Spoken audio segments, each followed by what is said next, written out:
در تاجیکستان هنوز بسیاری‌ها به خبر ملاقات صمیم یتیموف رئیس کمیته دولتی امنیت ملی با نمایندگان طالبان در کابل چندان باور ندارند یا به سختی آن را هضم می‌کنند. چگونه نماینده کشوری که رئیس جمهورش با خشم و عصبانیت گفت هیچگاه حکومت طالبان را به رسمیت نمی‌شناسد به دیدار رهبران یک گروه افراطی رفته است؟ حکومت تاجیکستان قاطعانه میگفت تنها در صورت تأسیس یک حکومت همه‌شمول یا فراگیر در افغانستان با طالبان همکاری خواهد کرد. تاجیکستان از برقرار کردن رابطه با طالبان چه سود میبرد و هدف طالبان از جلب همسایه ها چه است؟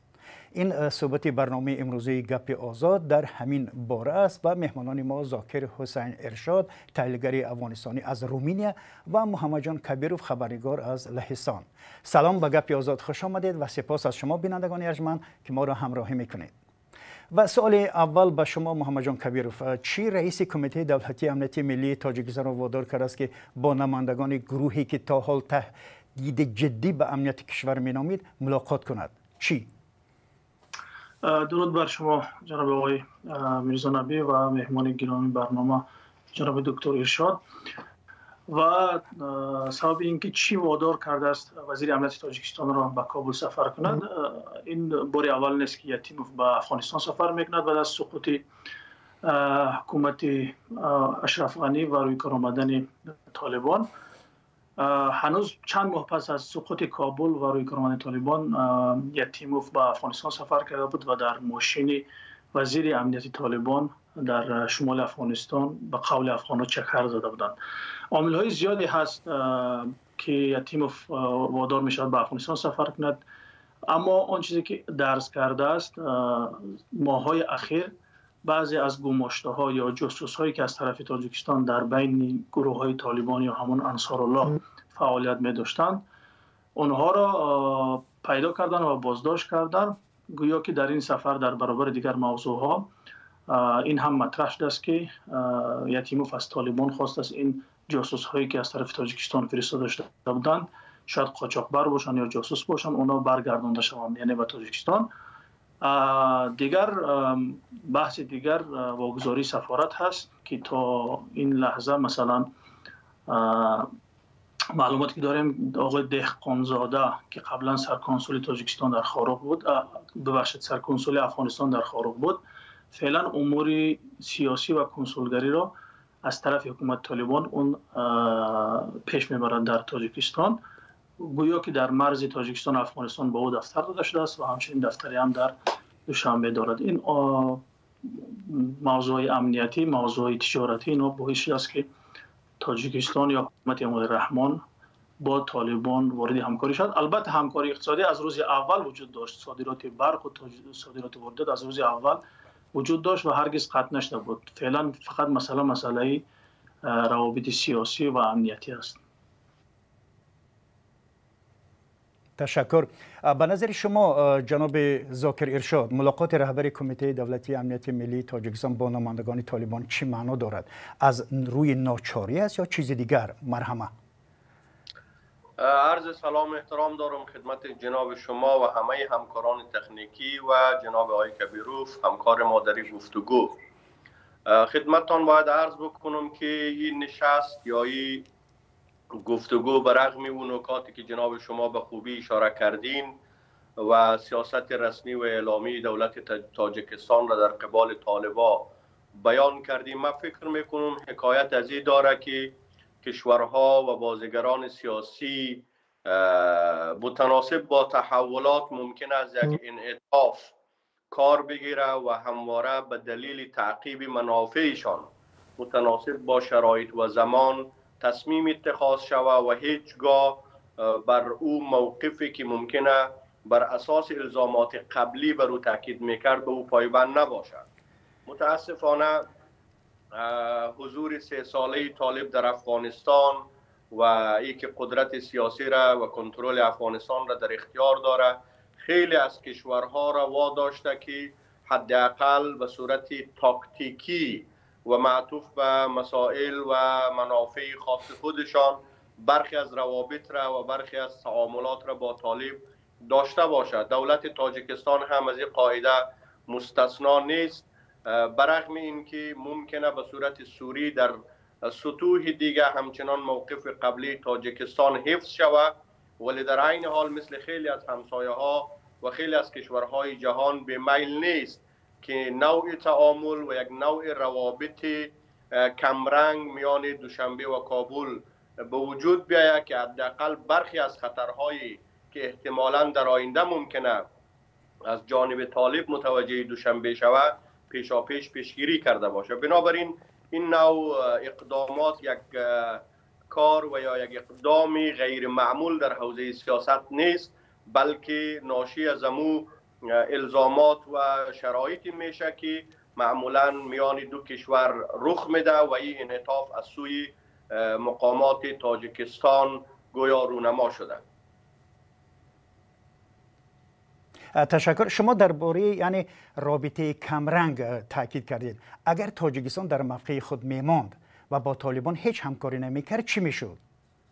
بله، بحث روابط تاجیکستان و افغانستان یا روابط دولت تاجیکستان با طالبان ضمن که ممکنه مبتنی بر فاکتورهای داخلی بین دو کشور باشه، ولی در عین حال هیچگاه او از او بحث‌های سیستمی و کلانی که در نظام بین الملل وجود دارد مجزا از او نیست. اقتضاعاتی که میان آرایش‌های کلان بین المللی مثل سیاست‌های منطقه‌ای، سیاست‌های کلانی که میان اردوگاه شرق و غرب وجود داره و در جریان هست، صف‌بندی‌هایی که میان قدرت‌های منطقه‌ای راجع به تعامل با طالب وجود داره، همه اینها به یک نحوی تاثیرگذار این که دولت تاجیکستان متناسب با اینمی مسائل چی شرایط و چی استراتژی روی دست بگیره.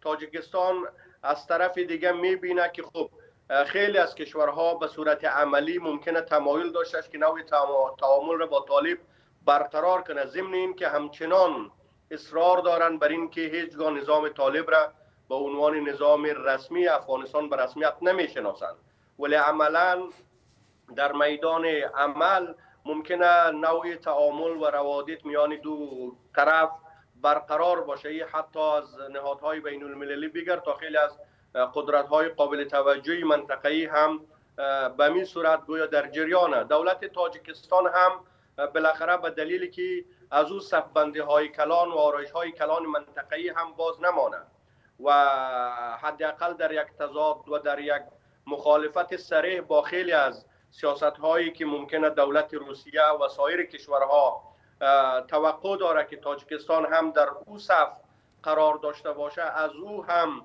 باز نمانه و هزینه‌ای در مخالفت با او اقتضاعات را هم پرداخت نکنه، مثل سایر کشورها و هماهنگ با خیلی از قواعدی که سایر کشورها روی دست دارن میخواهد نوع تعامل کمرنگ را با طالب داشته باشه که نه او خصومت آشکار که هزینه بر باشه برای دولت تاجیکستان هزینه تحمیل بکنه و نه او حداقل او آرمان‌ها یا بایدهای اولی که به اصطلاح حکومت یا دولت تاجیکستان اعلام کرده او را هم به اصطلاح کلا نادیده گرفته باشه. تشکر. جناب محمد جان کبیری، شما به همین سوال، یعنی اگر تاجیکستان در موقع خود میماند و با طالبان هیچ همکاری نمیکرد چی میشد، چی نظر دارید؟ مرحمت.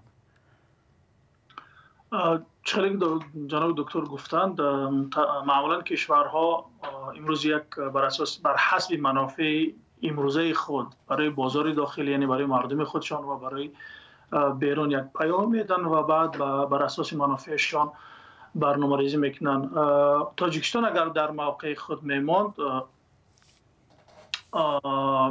شاید از اول اگر کامل میماند، یعنی مثلا بعد از سقوط طالبان، اول برگردیم پیش از اینکه حکومت تاجیکستان هنوز قبل از قدرتگیری طالبان یعنی با قدرت گرفتن کابل روی کار آمدن با طالبان تعامل داشت. مثلا خیلی از قماندان ها هنوز ویدیوهاشون نشر شده است که اونا میگن وقتی ما زخمی میشدیم ما را میبردن در فرخار تاجیکستان تبابت میکردن بعد برمیگردوندن. یعنی این است که تاجیکستان هنوز قبل از این روی کار آمدن طالبان با طالب همکاری داشت. این یک مسئله است. مسئله دیگر این است که خب پرزیدنت تاجیکستان چند چی داره است. یکم این که بسیار موج سوار است و افکار عمومی را خوب میشناسد و اون در همون مرحله، در همون برهه زمانی بسیار یک محبوبیت کسب کرد با موضع‌گیری های مثلا احساساتیش در برابر طالبان و خود را همچون نماینده ملت تاجیک به نمایش گذاشت که فقط به درد همون زمان میخورد، یعنی برنامه بلند مدت ندارد.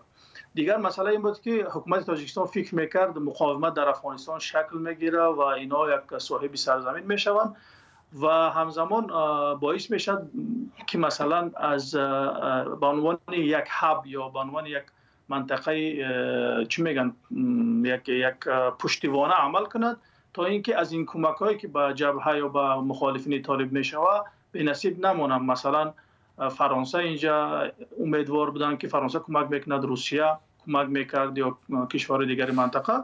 معلوماتی که ما داریم مثلا حکومت رحمانوف خصوصا از دفترشان از 30% از درآمدهایی که کمک‌هایی که از روسیه به جبهه میشد دریافت میکردن، چون این کمک‌ها یا کم شده است یا در حال قطع شدن هست. یکی از سبب‌ها و عامل است که اینها دیگر منفعت دار نیستند. عامل‌های دیگرش مثلا ازبکستان وقتی که بازار تجارت افغانستان به دست میگیره و بیشترین منفعت میبره، خب حکومتداران تاجیکستان میگن چرا ما باید بی‌نصیب بمونیم از این تعامل و از این بازار. هنوز تغییرات زیادی هم در روسیه در نسبت طالبان و جبهه نیست. بیشتر من فکر میکنم که این تصمیمات حکومت رحمانوف بر حسب منافع خودشان هست و بر اساس تقاضا و برنامه‌های خودشان هست. از طرف دیگه درخواست‌هایی هم دارن. مثلا حالا یک توافق شده است که در برابر بعض نرمیش یا همکاری ها بین طالبان و حکومت عمل رحمان، طالبان اون بعضی از نیروهای انصارالله را از منطقه مرزی تاجیکستان با کابل و منطقه های مرکزی تر انتقال دادند و یک چنین همکاری های بین این تاجیکستان و حکومت طالبان شکل گرفته است. توجه شما را به یک سوال دیگر میخوام جلب کنم. اجمل سهیل، کارشناس مسائل تروریسم در آلمان، به تلویزیون افغانستان اینترنشنال گفته است که روابط طالبان با تاجیکستان با میانجیگری چین آغاز شد. او از یک ملاقات پشت پرده مقامات تاجیکستان و طالبان با پادرمیانی چین در ماه دکبر سال گذشته یاد کرده است. این هم میتواند سبب نرم شدن موضع‌گیری حکومت تاجیکستان شده باشد. جناب دکتر ذاکر حسین ارشاد، نظر شما چی است؟ مرحمت. ببینید، این که با میانجیگری چین یا برخی از کشورهای آدرس‌های دیگه تعامل زمینش میسر شده باشه، من خیلی ممکنه این نکته را برجسته ندانم. چیزی که جناب آقای کبیروف فرمایش کردن او بیشتر میتونه مسئله را توضیح بده. کشورها به حد کافی خردمند و عاقل هستند که منافع و اهداف ملی و جغرافیایی خاص خودشان را متناسب با شرایط و اقتضاعات تعقیب بکنند. هیچ خصومت ذاتی میان تاجیکستان و طالبان وجود نداشته که او نیازمند یک میانجیگری سوم باشه که دولت چین یا سایر دولت ها زمینه را فراهم کند تا اینکه یا امو روابط اندک مساعد شود. هیچ جنگ پیشینی میان تاجیکستان از نگاه سیاسی چی؟ در زمینه مسائل سیاسی چی؟ در زمینه سیاسی ما پیشترم خدمتتان عرض کردم. ببینید، خود آرایش ها و صفبندی های کلانی که در جهت برقراری تعامل با طالب در سطح منطقه در جریان هست، اینا به تأثیر نیست. چیزی را که پیشترم اشاره شد، بحث منافع اقتصادی که عملا منفعت تاجیکستان در پرتو او هست و افغانستان از قبل داشتن یک رابطه نیمبند دولت تاجیکستان مستفید میشه. این یک نکته بسیار جدی است در تمایل تاجیکستان مبنی بر داشتن یک رابطه با طالب. دو بحث‌های امنیتی بسیار مهمه. امنیتی، حداقل طالب به ذاته تهدید هم برای داخل افغانستان و هم تهدید برای کشورهای همسایه افغانستان و هم برای نظام بین الملل. این تهدید یک امر درونی و ذاتی در نگاه‌های ایدئولوژیکی طالب هست. بنابراین هر کشور از قدرتمندترین کشورهای مثل آمریکا و روسیه و چین بگیر تا کشورهای کوچک و خرد، همه به یک نحوی با احتیاطهای لازم تلاش میکنه که میزان یا گراف خلق تهدید از آدرس طالب را نسبت به منافع خاص خودشان کم بسازند و دولت تاجیکستان هم از این قاعده مستثنا نیست. ولی یک نکته را من میخوایم خدمتتان اشاره بکنم که داستان و شرایط تاجیکستان نسبت به خیلی از کشورهای همسایه افغانستان در آسیای میانه تا حدود متفاوت هست. اشتراکات فرهنگی و اشتراکات زبانی و حتی هویتی که میان برخی از گروه‌های قومی در افغانستان و تاجیکستان وجود داره یک مطالبه مردمی را در داخل جغرافیای تاجیکستان برجسته می‌سازد که جناب آقای کبیروف به خوبی به او اشاره کردند. بنابراین سیاستورزان دوشنبه تمایل دارند علاقمندند برای بالا بردن مشروعیت داخلیشان این نکات را برجسته بسازند، ضمن اینکه در درجه دوم سوم ممکنه جزو منافع تاجیکستان هم به حساب بیاید. اگر احیانا گروه هایی که این اشتراکات را با دولت تاجیکستان و مردم تاجیکستان داره اگر کمرنگ شود در افغانستان، گویا به صورت نسبی باز تاجیکستان هم متضرر میشه.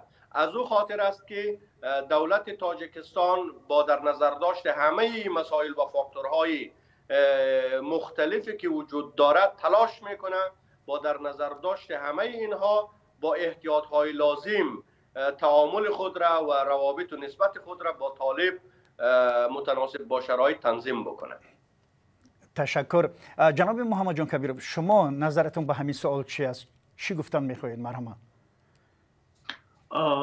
با سوالی که در مسئله میانجیگری با چین، خب ببینید چین یک در تاکید در مسئله اینکه کشورها خودشان خصوصا تاجیکستان هم در مسئله افغانستان برای اساس منافع خودشان یا شناخت خودشان عمل میکنند. برای مثال اول رحمان یک قرضدار یا مدیون احمد شاه مسعود و استاد ربانی است در تثبیت قدرت خودش، چون این دو تا شهید بودند که مخالفین رحمان را وادار به صلح کردند و در نتیجه رحمانوف قدرتش تداوم پیدا کرد و این را قرض خودش میدانست و در روزهای اول واقعا میخواست یا شاید به خاطر همون پاس خدمت‌های احمد شاه مسعود به جبهه مقاومت به فرزندشان یک میدان داد، یک پناهگاه داد. اما بعد از این مرحله احساساتی وارد میدان سیاست شدند و بر اساس منافع دیگر پیش میرن، تصمیم میگیرند. برای مثال روابط تجاری تاجیکستان با افغانستان از زمان جمهوریت بیشتر شده است. 2 سال پیش بیش از 200 میلیون 160 میلیون تراز تجاری بود و همچنین صادرات زغال سنگ، برق و خیلی از محصولات از تاجیکستان به افغانستان می رود. و در مسئله چین به نظر من میتواند باشد، اما تاجیکستان پیش از چین هم خیلی گفتیم با از زمان هنوز سالهای 2018 16 17 با طالب رابطه داشت و همون آقای دهقانزاده که کنسول افغانستان در خارق بود، از روی زمانی که طالبان روی کار آمد امور سیاسی و کنسولگری را ایشان پیش میبرد. درست که سفارت تاجیکستان هنوز در اختیار آقای اکبر است، اما امور کنسولگری و سند و تجاری و سیاسی را آقای دهقانزاده پیش میبرد. هم در دوشنبه دفتر دارد، هم در لب مرز. چین هم شاید بر حسب منافع خودش که سرمایه گذاری کلان کرده است، هم در تاجیکستان هم در افغانستان و هم در منطقه. ما شاهد هستیم در گذشته وقتی که حوثی ها حمله کردن به سعودی، یعنی پایگاه های نفتی را چی میگن اون میدان های نفتی را زدن، چون چین سرمایه گذاری کلان هم در سعودی کرد و هم در ایران آمد به خاطر اینکه منافع اقتصادیش در امنیت منطقه است. بین ایران و سعودی صلح است، ولی خب بین تاجیکستان و طالبان جنگی نبود که فعلا منافع طالبان یا تاجیکستان در خطر باشد. میتواند باشد، میتواند نباشد، چندان اهمیتی ندارد در این مرحله. یعنی اگر جنگ می بود بین دو کشور می آمد چین میانجیگری میکرد، اون وقت معنا پیدا میکرد. بله، تشکر.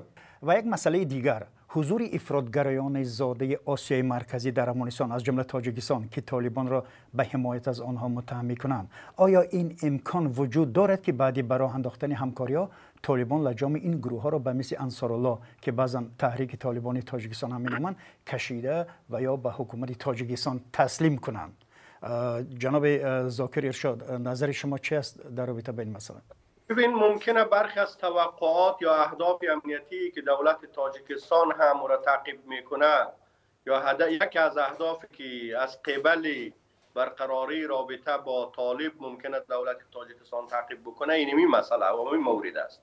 چون که مثلا پاکستان هم همین معضل نداره، برخی از همسایه‌های افغانستان هم گرفتار همین معضل هست.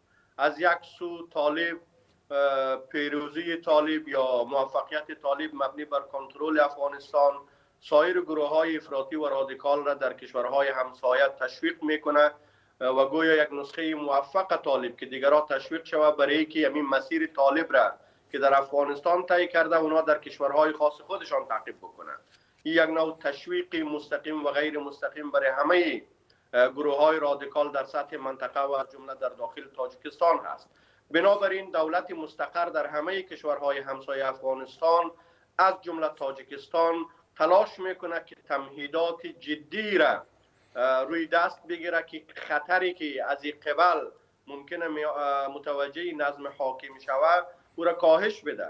بر اساس تعاملاتی که ممکنه به صورت تاکتیکی صورت میگیره، یک از اهداف اصلی دولت تاجیکستان همی باشه، ولی برداشت و باور ما است که برخوردهای تاکتیکی که دولت‌ها به صورت مثلا حتی کوتاه مدت با طالب، اون هم با چشم داشتی کاهش دادن خطر بنیادگرایی یا رادیکالیستی تعقیب میکنه، این یک فرجام مبارک نخواهد داشت، بلکه همواره برخوردهای اینچنینی تاوانهای کلان استراتژیکی را به دنبال داره. متوجه صحبت ما همه همسایه ها و همه کشورهایی که به یک نحو علاقمند به برقراری روابط با طالب به صورت تاکتیکی هست، است که این نوع تعامل ممکنه در کوتاه مدت برخی از اهداف را برآورده بسازه، ولی پیامد و الزام این نوع تعامل تاوانهای استراتژیکی است که هم مردم افغانستان پرداخت خواهد کرد و هم این کشورها که گویا تعامل داشته با طالب پرداخت خواهد کرد. هر گونه فربه ساختن و قوی ساختن از قبل برقراری تعامل با طالب ممکنه تاوانهای بسیار مهار ناشدنی و غیر قابل تحمل را هم در داخل جغرافیای افغانستان و هم در سطح منطقه و نظام بین الملل بر جای مگذاره. بنابراین خوب است که کشورها و بازیگران با عبرتگیری از گذشته و همچنین با توجه به نگاه‌های ایدئولوژیکی که طالب از او برخوردار هست تلاش کنه که استراتژی و خط مشی سیاسیشان را با طالب تنظیم و تعیین بکنند. تشکر. و یک خواهش که وقتی برنامه یک کمی محدودتر است، خواهش میکنم فشرده‌تر صحبت کنیم. محمد جان کبیروف، نظر شما به همین سوالی که من به جناب دکتر دادم چی است؟ خب مسئله امنیتی و حضور نیروهای جنگجویان خارجی در صفوف طالبان یک امر نو نیست. از کشورهای مختلف هستند، اما بیشترین نیرو به نظر میرسد از تحریک طالبان پاکستان باشند و انصارالله تاجیکستان.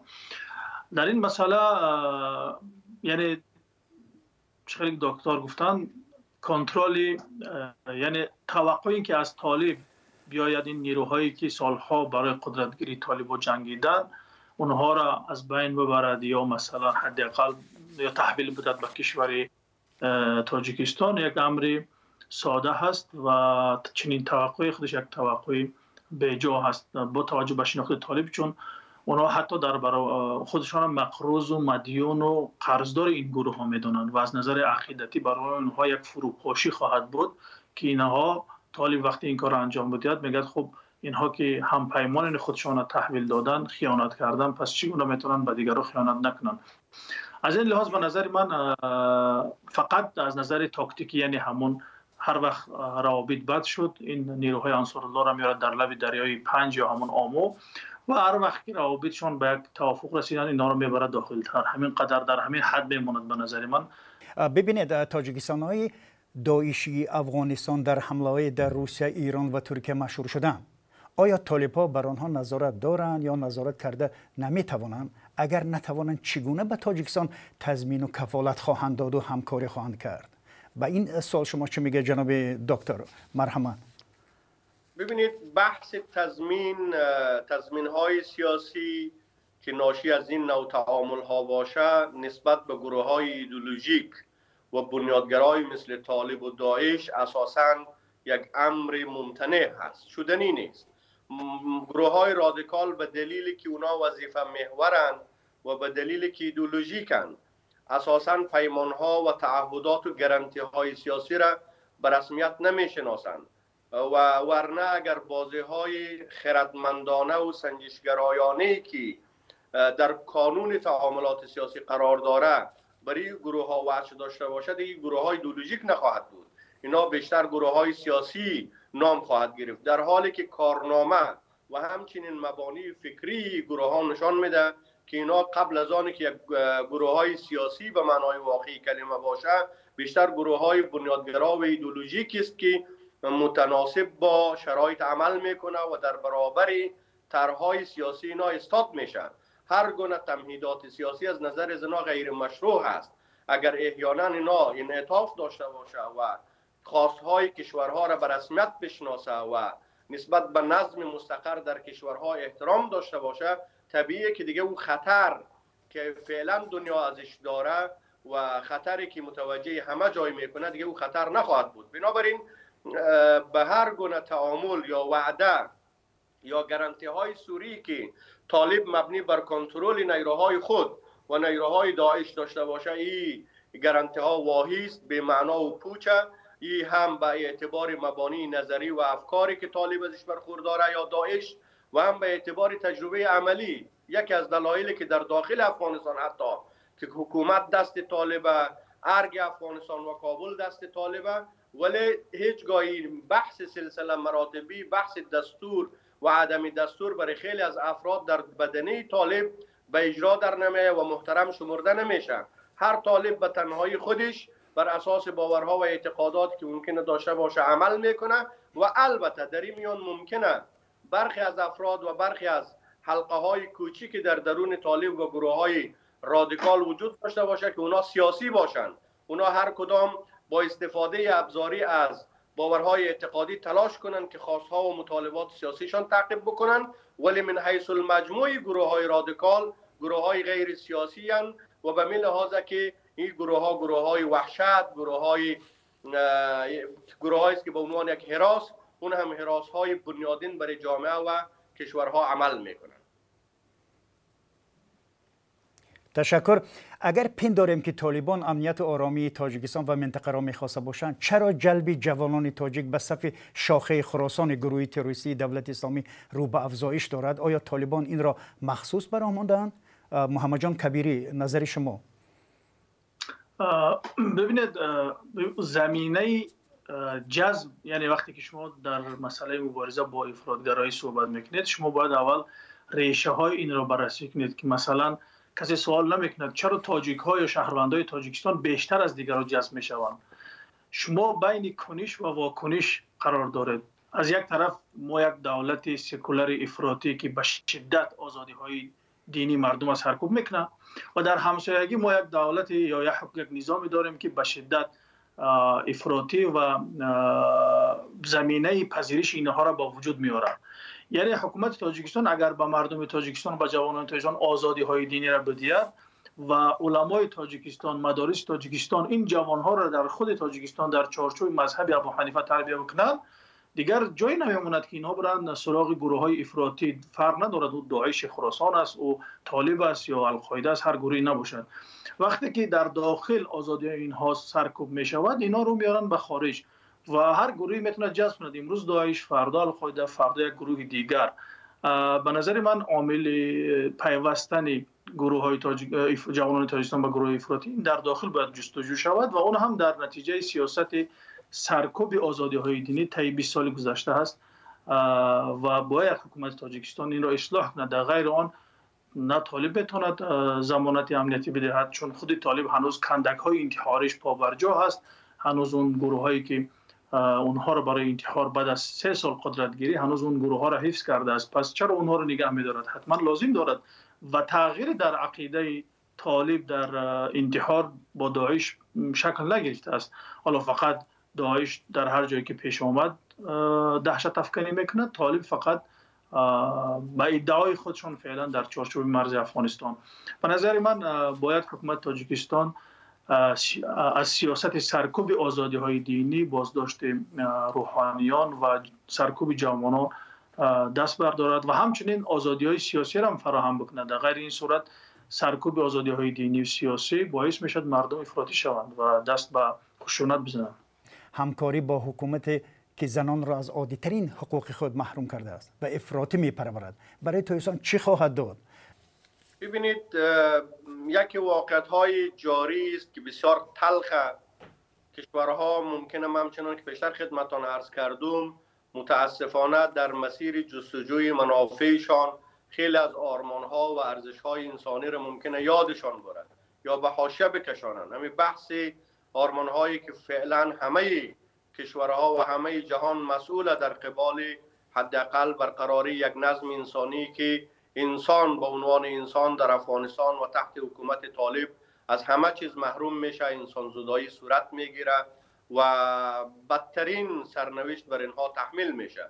در این قسمتی هم منافعی ای الگو به هر میزانی که در داخل افغانستان تقویت شود، عوارض و عواقب بسیار خطرناک برای کشورهای همسایه ممکنه داشته باشه. مثلا اگر الگوی طالب در داخل افغانستان موفق باشه، گروه انصارالله در داخل تاجیکستان و با توجه به وضعیت داخلی که وجود داره اینها مصممتر خواهد شد مبنی بر این که یک الگوی موفق و تجربه شده در همسایگیش قدرت را به دست گرفته، موفق شده، مخالفین خود را و سکولارها را شکست داده. ما هم میتونیم در داخل تاجیکستان با یاری خداوند و نصرت الهی و ظفرمندی میتونیم به این هدف دست پیدا کنیم. بنابراین ما کاری نکنیم که الگوهایی که در داخل افغانستان و جغرافیای افغانستان توسط طالب تعقیب میشه تلاش کنیم که اونا به اصطلاح تحکیم شوه و اونا موفقیت بیشتر را پیدا بکنه و طبیعیه که هر گونه تعامل با طالب ممکنه پیامدهای غیر مستقیمش کمک به طالب و کمک به روند جاری در کابل و افغانستان باشه. بنابراین انتظاری که از دولت تاجیکستان میره است که ما ضمن به رسمیت شناسی و احترام گذاشتن به منافع دولت تاجیکستان معتقدیم که برخی از مسائل جزو منافع دو سویه است، یعنی همزمان هم منفعت مردم افغانستان در روز، هم منفعت دولت و مردم تاجیکستان و اون که تلاش شود که حداقل طالب به عنوان یک گروه بنیادگرا و منزوی در معادلات سیاسی همچنان حفظ شود و دولت تاجیکستان قبل از آنی که جانب طالب را داشته باشد جانب مردم افغانستان را داشته است. دی دولت ها، حتی دولت های دموکراتیک، تاریخ افغانستان نشان داده که ماندنی نیست و رفتنی است. تنها چیزی که میمانه مردم افغانستان، مطالبات مردم افغانستان و اشتراکات فرهنگی مردم افغانستان با مردم تاجیکستان است. توقع مردم افغانستان از دولت تاجیکستان در این عصر ظلمت و سیاهی است که حداقل با در نظر داشتی منافع مشترک مردم افغانستان و دولت تاجیکستان نظام سیاسی دوشنبه سیاست‌های خود را تنظیم بکنه و طالب هم به اعتبار تجارب تاریخی و هم به اعتبار شرایط فعلی ماندنی نیست و این بالاخره دیر و زود ممکنه داشته باشه و این یک حرکت غیر طبیعی در افغانستان و باید جای خود را به نظام دیگه بسپاره و در اون صورت است که حداقل یک خاطره خوش از سوی دولت تاجیکستان برای مردم افغانستان و در افکار عمومی باقی خواهد ماند و باید بماند. ببینید تا کجا به وعده‌ای که طالبان دادند و میدهند باور کردن ممکن است؟ آیا آنها را یک گروه یا حکومت مسئول دانستن ممکن است که به وعده‌هایشان وفا کنند؟ مگر کشورهای آسیای مرکزی از جمله تاجیکستان فریب آنها را نمیخورد؟ جناب دکتر مرحمت پاسخ شما و خیلی خواهش میکنم فشرده‌تر. فکر نمی کنم یک اطمینان و گارانتی برای وعده های طالب وجود نداره. ماهیت گروه های رادیکال و افراطی ایجاب میکنه که هیچ گونه تضمینی سیاسی و وعده های اینچنینی وجه پیدا نمیکنه. بنابراین دولت تاجیکستان و هر کشور دیگر نمیتونه از قبل برقراری تعامل یا رابطه با طالب دل به وعده های طالب خوش بکنه و دل به گفته های طالب ببنده و سیاست های بعدی خود را متناسب با او تنظیم بسازه. تشکر. و این سوال آخر است و میخوام که از شما همصحبت ما محمد جان کبیرов هم بپرسم که تا کجا به وعده هایی که طالبان دادند و میدهند باور کردن ممکن است؟ آیا آنها را یک گروه یا حکومت مسئول دانستن ممکن است که به وعده هایشون وفا کنند مگر کشورهای آسیای مرکزی از جمله تاجیکستان گول آنها را یعنی فریب آنها را نمیخورد؟ مرحمت این سوال ماست، نظر شما. تشکر زیاد. تا چه اندازه طالب میتواند با وعده خودش صادق بماند اون بستگی به اون وعده دارد که وعده چی است. اگر منظور از این وعده ها وعده های امنیتی باشد که در افغانستان تروریسم یا گروه های تروریستی فعالیت نمیکنند، خب این یک امری بحث برانگیز است و زمان نیاز است که درست سنجی شود. اما از همه مهمتر این برمیگردد به خود کشورهای همسایه طالب که اینها اگر در داخل مرزهای خودش تاجیکستان و ازبکستان و نمیدونم اینها چین و اینا اگر در داخل کشورهای خودشان به مردم آزادی های دینی و مذهبی بدهند و آزادی ها و ارزش های دینی جوانان و زنان اینا را سرکوب نکنند، طبیعتا دیگه علاقمندی به گروه های افراطی در بین جمعیت این کشورها یعنی در بین تاجیکا کاهش پیدا خواهد کرد و دیگر چندان جای نگرانی نیست که طالب با وعده های امنیتی خودش عمل میکند یا نمیکند. ولی اگر سرکوب آزادی های دینی در داخل تاجیکستان هم کماکان ادامه پیدا کند، آزادی های دینی منع شود، زنها از رفتن به مسجد و حجاب اینا منع شوند، جوانان ریش تراشی و اینا، خب طبیعتا دیگر در افغانستان طالب باشد، داعش باشد، هر گروهی باشد، این جوانان مجبور میشوند جذب اون گروه های افراطی بشوند. و همچنین خود طالبان نیز کندک های انتحاری خودش یعنی همون گروه هایی که انتحاری میکنن از بین نبرده است و هنوز هیچ تغییرات عمیقی در رفتار عقیدتی و امنیتی طالب شکل نگرفته است که بیانگر آن باشد که طالب در صدد محو گروه های افراطی است. فعلا طالب فقط کنترل کامل و نظارت کامل بر منطقه های افغانستان دارد، اما این کنترل شاید در سالهای آینده به خاطر سیاست سرکوبگرانه خود طالبان از هم بپاشد و گروه های دیگر افراطی در برابر طالب ظهور کنند که به نظر من این وضعیت فعلی که در افغانستان حاکم است یک وضعیت شکننده است و من این وضعیت را یک وضعیت بلا امنیت ثابت و در آینده به نظر من شکست می‌خورد این فروپاشی یا حداقل هرج و مرج شکل می‌گیرد در افغانستان. تشکر بینندگان گرامی. در همینجا برنامه ما به پایان رسید و مهمانان برنامه ما ذاکر حسین ارشاد استاد دانشگاه بوخارست از رومانیا پیشتر از این استودیو ما رفته بودند و محمد جان کبیرov خبرنگار از لهستان با ما بودند. تا دیدار در برنامه دیگر، خدا نگهدار شما.